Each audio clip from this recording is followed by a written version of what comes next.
Well, guys, I went out in my back garden about a month ago to drop off a couple of fall items and then walked right back out. And those are those two little silly scarecrows there. But that's it. 3 months of neglect is what we're about to witness. And I haven't been out here probably in a month or so, and I haven't done any work in almost 3 months. We've had hailstorms, some really bad thunderstorms, rainstorms, windstorms. Wow. Oh my gosh.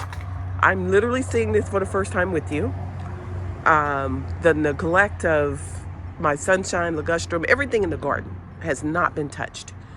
I usually treat pathways on a regular basis every week, so I'm going to walk around and see what's out there. I haven't been on the backside of anything.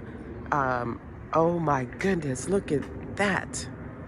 Wow. Now we did get one temperature drop to about 31 for a few hours last week. And wow, this right here is climbing over. Oh my goodness. And the grapevines are dangling. This is a pathway I usually could walk. I would have to raise that up to get underneath now. The peach tree, I can't walk through here. This is incredible. Look at this. Wow. I can't even get to my area where I turn on my water, which is back there in that corner. Oh my goodness. Let me back up. Wow.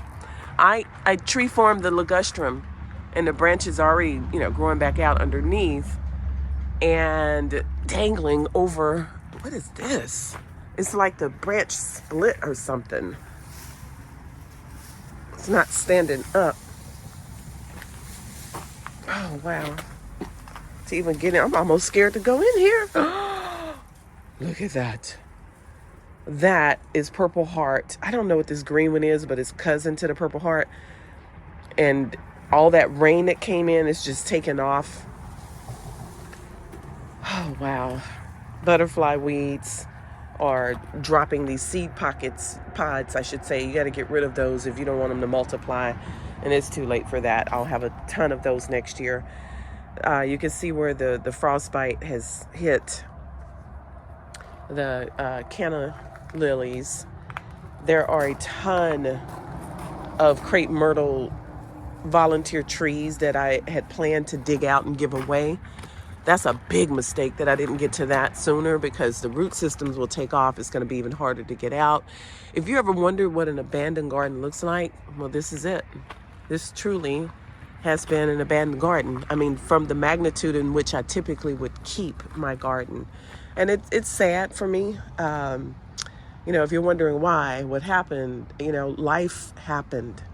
I've been going through some things, from work changes, personal changes, and, health changes, all kinds of stuff. I'm good. I'm okay by the grace of God. But it took me by surprise, took me by storm.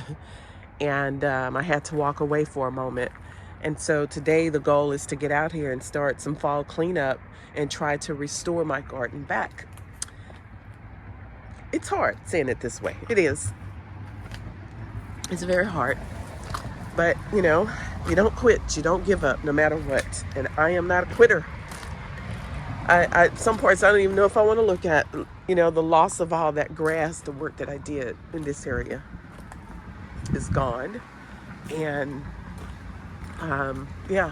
so things falling down that I didn't finish. I feel goofy right now because I'm literally almost in tears because I see so much neglect and so much potential at the same time. And, so I just thought I'd do looking at the ground there, all that grass growing in, I would never let that happen just by treating once a week. Very simple thing to do, but, it is what it is. So I'm going to make the best of it.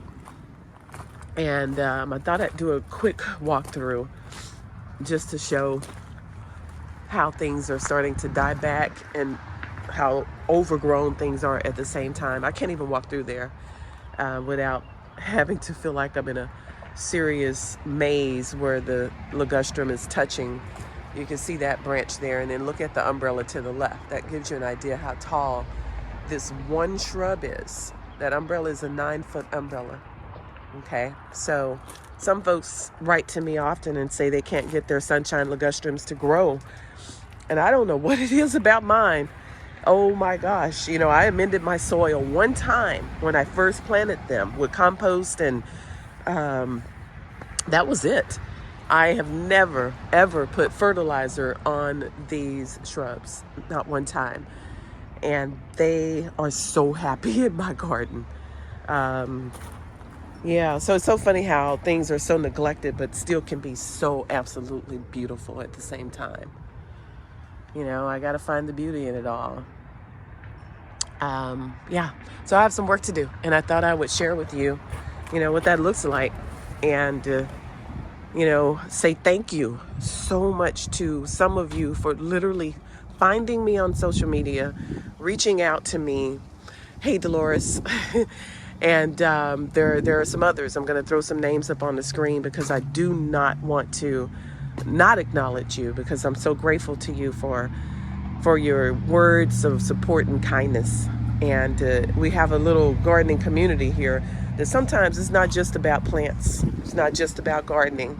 God has a funny way of bringing people into your life and helping you to heal, which is what my garden started as, a place of healing. And it still is.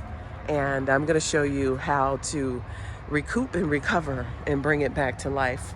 So thank you guys. This is a part 1 of a part 2, and I'm going to get to work now.